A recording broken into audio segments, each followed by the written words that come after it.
Hello friends, welcome to my channel Aarambh classes. आज के इस वीडियो में हम लोग बीपीएससी टीआरई के लिए क्लास 6 to 8, 9, 10th और 11, 12th के लिए जियोग्राफी के क्वेश्चंस को आपके साथ सॉल्व करेंगे।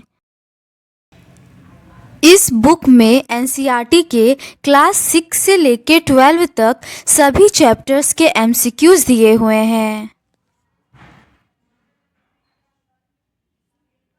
इस बुक में BPSC TRE 1, 2, 3, DSSB TGT PGT, KVS TGT PGT, NVS TGT PGT, EMRS TGT PGT में कुल मिलाकर 91 क्वेश्चन पेपर के एनसीईआरटी बेस्ड क्वेश्चंस दिए हुए हैं।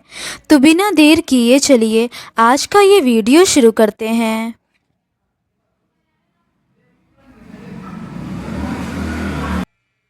चैप्टर 4 तक के क्वेश्चंस का डिस्कशन हम लोगों ने इस सीरीज के प्रीवियस पार्ट में कर लिया है।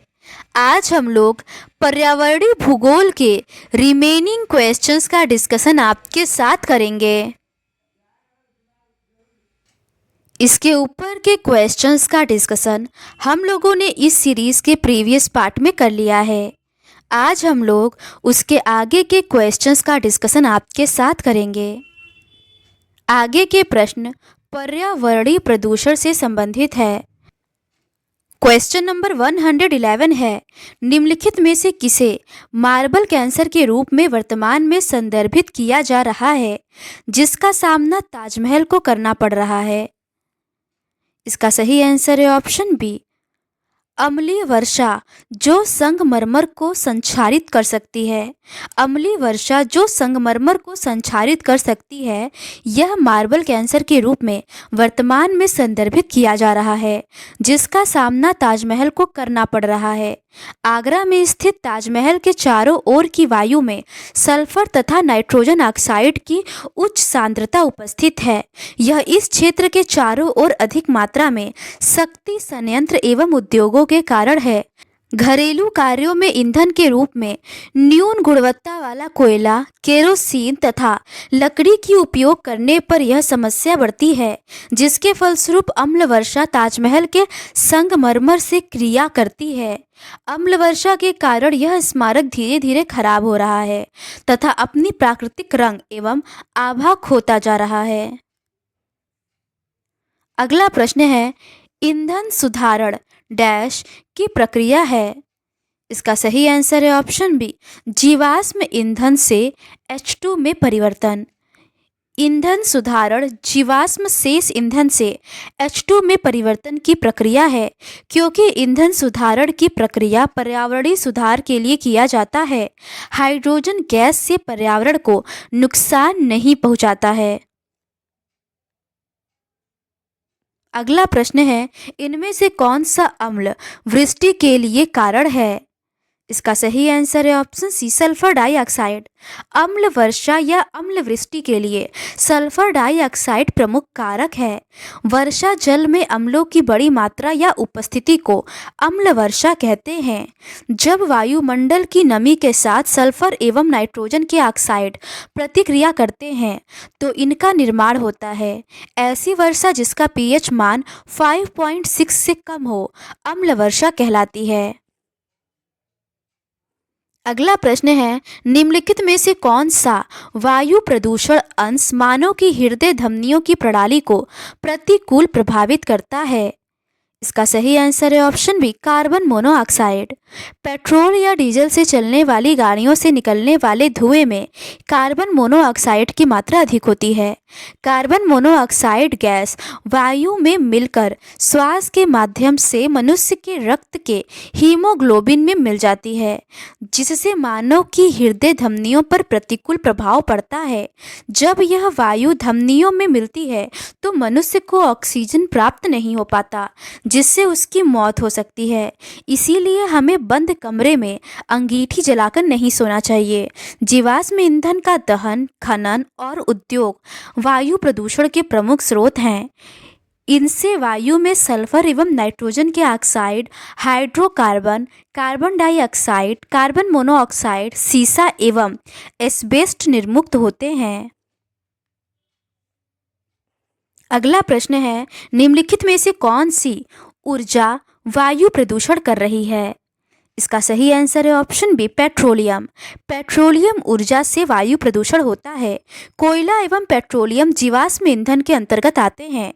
ऊर्जा के स्रोत के रूप में विभिन्न प्रकार के ईंधनों के प्रयोग में वृद्धि के साथ पर्यावरण में विषाक्त धुएं वाली गैसों के उत्सर्जन के परिणाम स्वरूप वायु प्रदूषित होती है।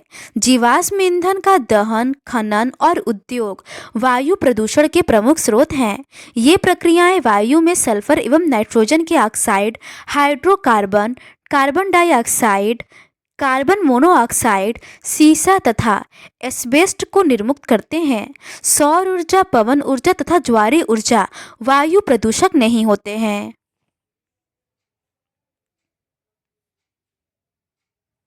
अगला प्रश्न है, निम्नलिखित में से किसे एक कण वायु प्रदूषक नहीं माना जाता है?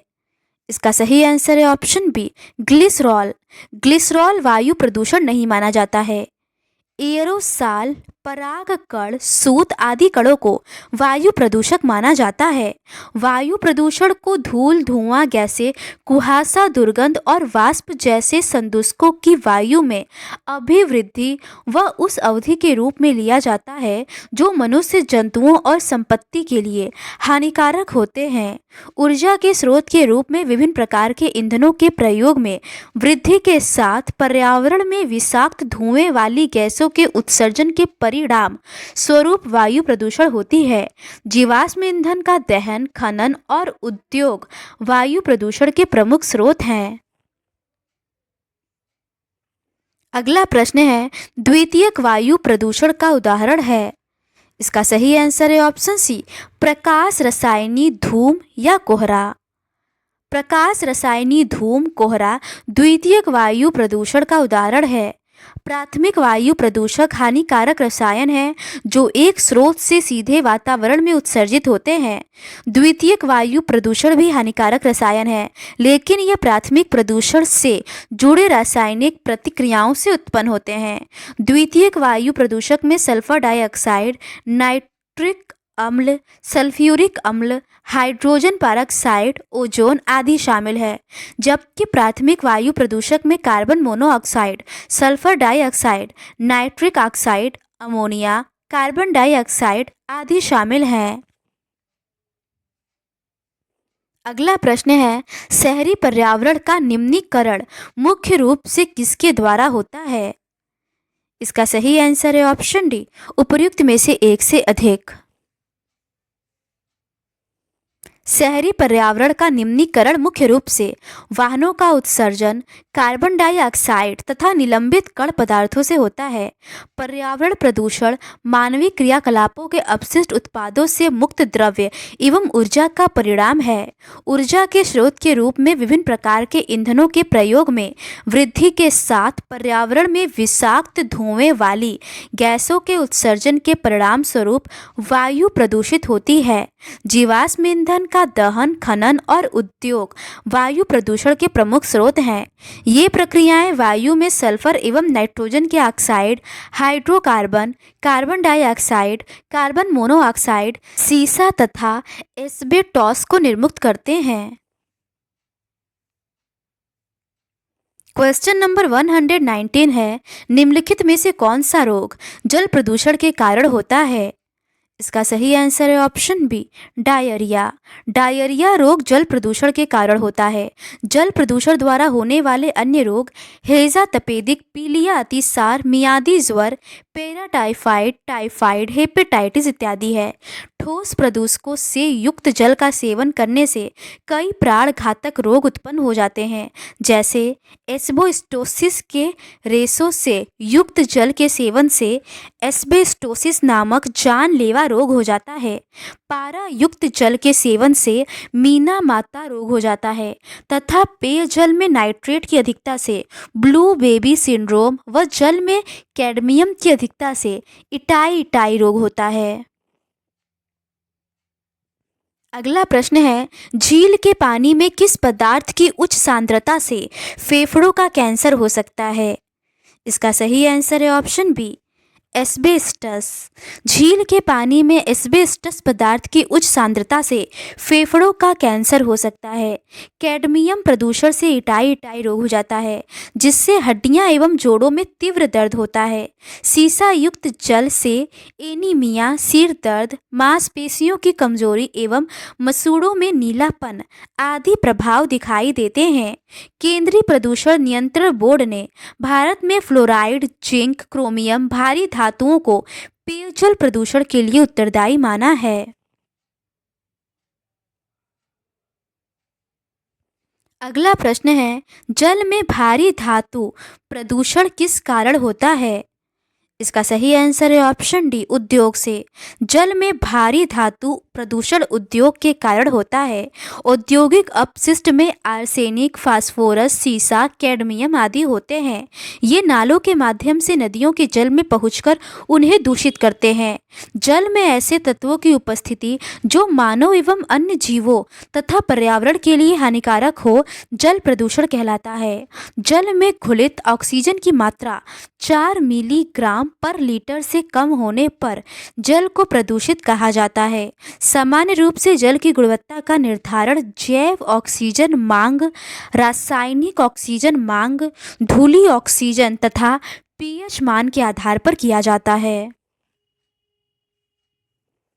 अगला प्रश्न है, कैडमियम प्रदूषण किस बीमारी का कारण बनता है? इसका सही आंसर है option B, itai itai. Cadmium प्रदूषण इटाई इटाई बीमारी का कारण बनता है।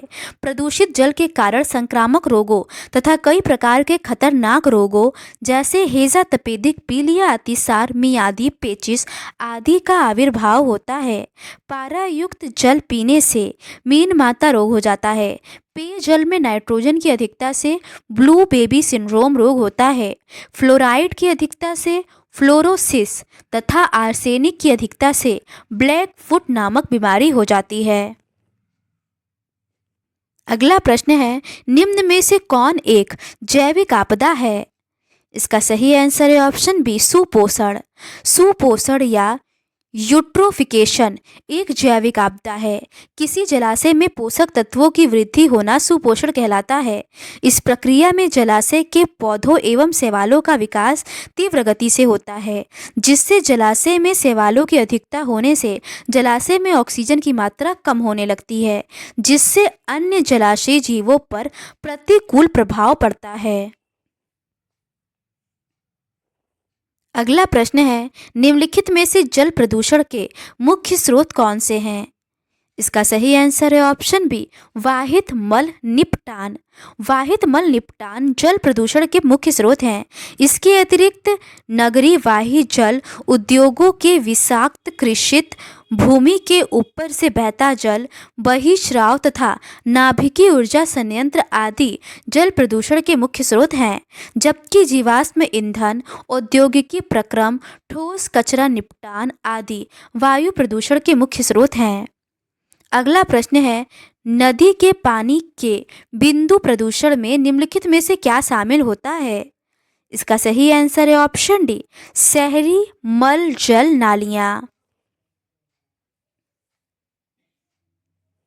नदी के पानी के बिंदु प्रदूषण में शहरी मल जल नालियाँ शामिल होती हैं।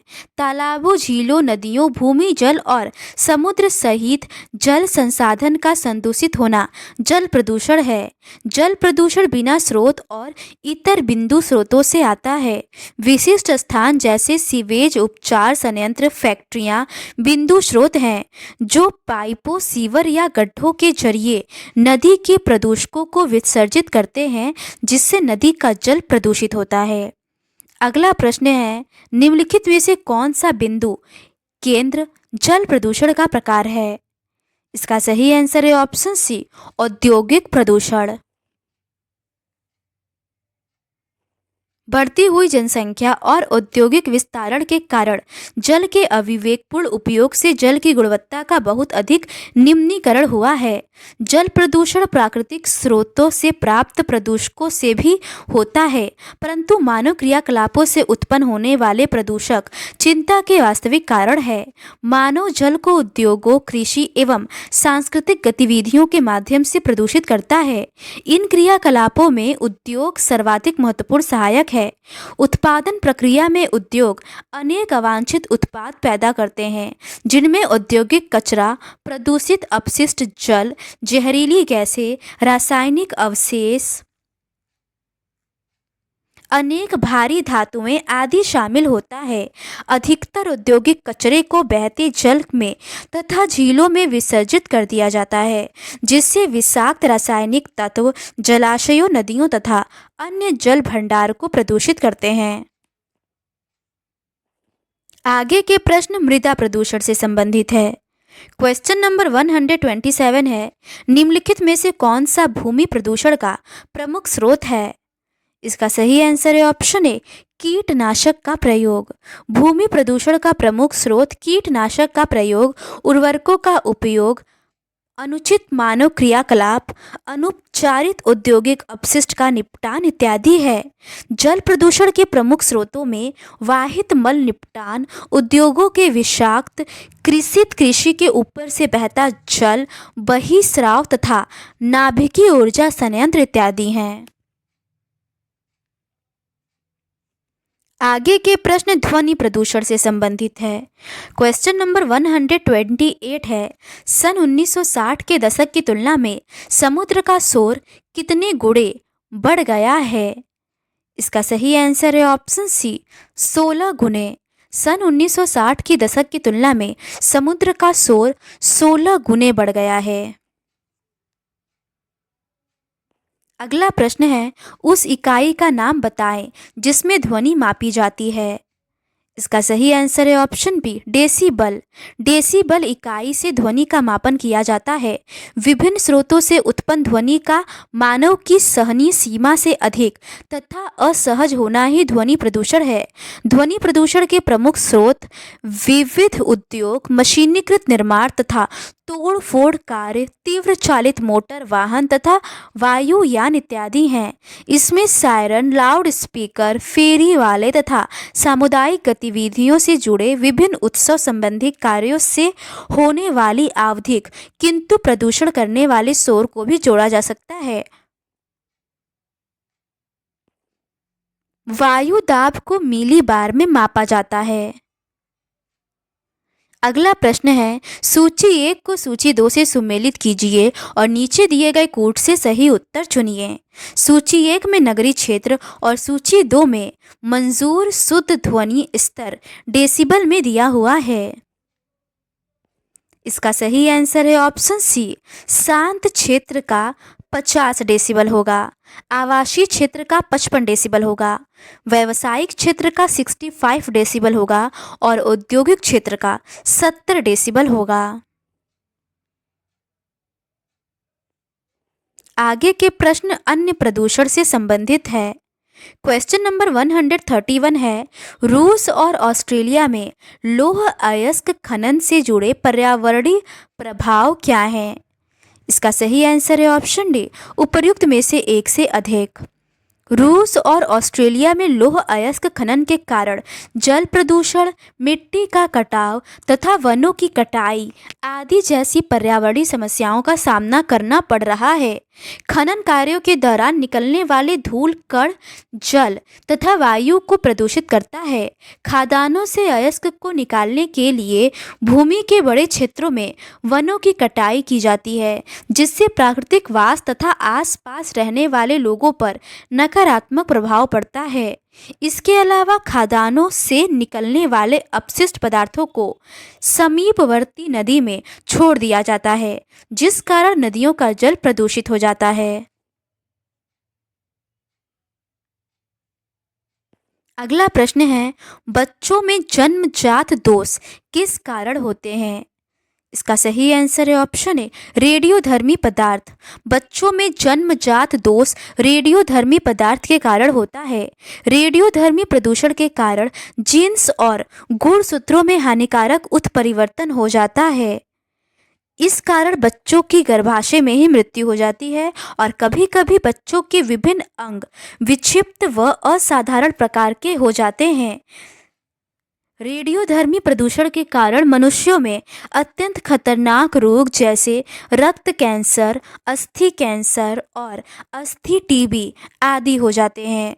रेडियोधर्मी विकिरण का प्रभाव हजारों वर्षों तक रहता है तथा सभी प्रदूषणों में यह प्रदूषण सबसे अधिक खतरनाक होता है क्योंकि इसके प्रभाव से जल, वायु एवं मृदा तीनों प्रदूषित होता है। आगे के प्रश्न प्रदूषण के रोकथाम हेतु विभिन्न उपायों से संबंधित है। क्वेश्चन नंबर 133 है, संयुक्त राष्ट्र द्वारा पर्यावरण पर कार्रवाई की शुरुआत डैश में शुरू हुई थी। इसका सही आंसर है ऑप्शन सी 1947 में। संयुक्त राष्ट्र द्वारा पर्यावरण पर कार्रवाई की शुरुआत 1947 में हुई जब Swiss league for the protection of nature ने ब्रूनन स्विट्जरलैंड में पर्यावरण के संरक्षण पर एक अंतर्राष्ट्रीय सम्मेलन का आयोजन किया। इसके बाद 1948 में IUCN की स्थापना हुई। अगला प्रश्न है, पर्यावरण प्रभाव आकलन के बारे में निम्नलिखित में से कौन सा कथन सही है। पहला है, विशेष पद्धति का उपयोग उस स्थिति में किया जाता है जहां समय की कमी होती है या जानकारी की कमी होती है। दूसरा है, मैट्रिक्स तकनीक एक गुणात्मक पर्यावरणीय प्रभाव आकलन पद्धति है। इसका सही आंसर है ऑप्शन बी, पहला और दूसरा दोनों कथन सही है। पर्यावरण प्रभाव आकलन के तदर्थ पद्धति का उपयोग उस स्थिति में किया जाता है जहां समय की कमी होती है या जानकारी की कमी होती है। यह मैट्रिक्स तकनीक की एक गुणात्मक पर्यावरणीय प्रभाव आकलन पद्धति है। आगे के प्रश्न जलवायु परिवर्तन तथा जलवायु परिवर्तन के कारण से संबंधित है। क्वेश्चन नंबर 135 है, जलवायु परिवर्तन प्रजातियों के लिए आवास उपयुक्तता को कैसे प्रभावित करता है। इसका सही आंसर है ऑप्शन ए, तापमान और वर्षा पैटर्न को बदलता है जिससे निवास स्थान की उपलब्धता प्रभावित होती है। जलवायु परिवर्तन प्रजातियों के आवास को प्रभावित करता है। यह तापमान और वर्षा पैटर्न को बदल देता है जिससे निवास स्थान की उपलब्धता प्रभावित होती है। जलवायु परिवर्तन के परिणाम घटित एवं पेचीदा होता है। वायु एवं वर्षण के प्रतिरूपों पर तापमान परिवर्तन का प्रभाव वर्षा के वितरण तथा वायु की राशि पर पड़ता है। तापमान की वृद्धि पर सागरों का स्तर ऊंचा हो जाता है। जलवायु परिवर्तन का प्रभाव प्रादेशिक जलवायु पर पड़ता है। तापमान एवं वर्षण के प्रतिरूपों में बदलाव आता है। मृदा की नमी प्रभावित होती है और वायु राशियों की भौतिक विशेषताएं बदल जाती हैं जिससे प्रजातियों के लिए आवास उपयुक्तता प्रभावित करता है।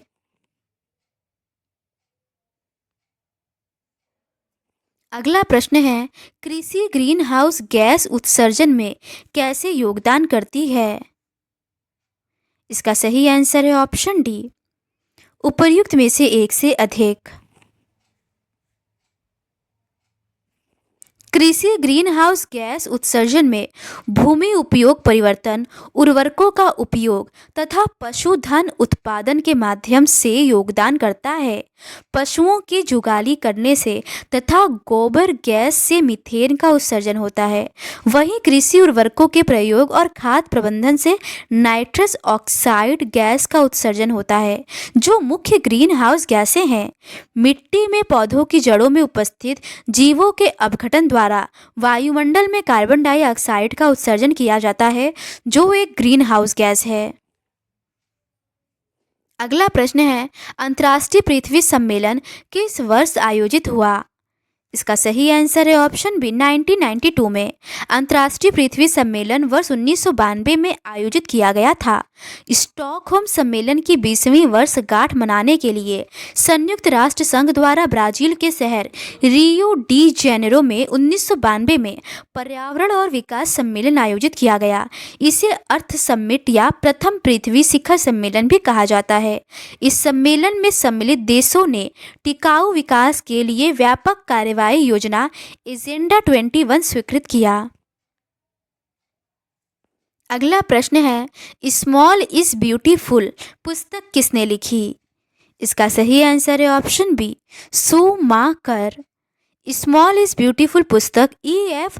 शूमाकर या सुमेसर महोदय द्वारा लिखी गई। यह एक जर्मन अर्थशास्त्री थे। इनकी कुछ अन्य पुस्तकें हैं a guide for the perplexed और गुड वर्क। अगला प्रश्न है, अंतर्राष्ट्रीय सहकारिता की सूची 1 का उनके हस्ताक्षर वर्ष की सूची 2 से मिलान करें और दिए गए विकल्पों से सही उत्तर का चयन करें।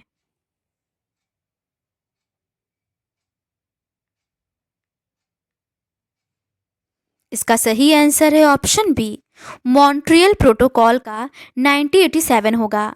संयुक्त राज्य प्रथम पृथ्वी सम्मेलन का 1992 होगा। प्रथम विश्व जलवायु सम्मेलन का 1979 होगा और पार्टियों का 10वां सम्मेलन या कॉन्फ्रेंस COP10 का 2004 होगा। अगला प्रश्न है, कार्यावली या एजेंडा 21 किस विश्व स्तरीय सम्मेलन में अपनाई गई थी?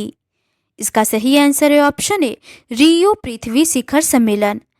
एजेंडा 21 सन 1992 में ब्राज़ील के रियो डी जेनेरियो में पृथ्वी शिखर सम्मेलन में अपनाई गई थी। एजेंडा 21 के अंतर्गत पारिस्थितिकी एवं पर्यावरण की उत्पादकता तथा टिकाऊ बनाने के लिए गंभीरता से विचार किया गया था।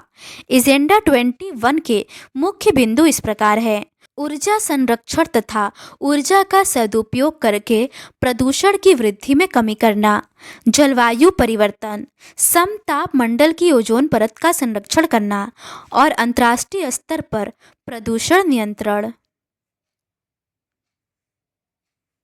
स्थलीय तथा सागरी जल संसाधनों का संरक्षण, मृदा अपरदन तथा बढ़ते हुए मरुस्थली को रोकना, वन ह्रास को रोकना, रेडियोधर्मी अपशिष्ट का उचित प्रबंध करना, खतरनाक रासायनिक पदार्थों का सुरक्षित ढंग से आयात निर्यात करना, संपत्ति एवं वन के असमान वितरण को कम करना। एजेंडा 21 का विशेष बल सतत तथा टिकाऊ विकास पर था।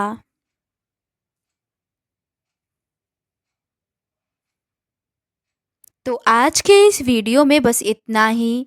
बाकी के रिमेनिंग क्वेश्चंस का डिस्कशन हम लोग इस सीरीज़ के नेक्स्ट पार्ट में करेंगे। अगर आपको ये सीरीज़ पसंद आती है तो please do subscribe to my channel and like this video. Thank you.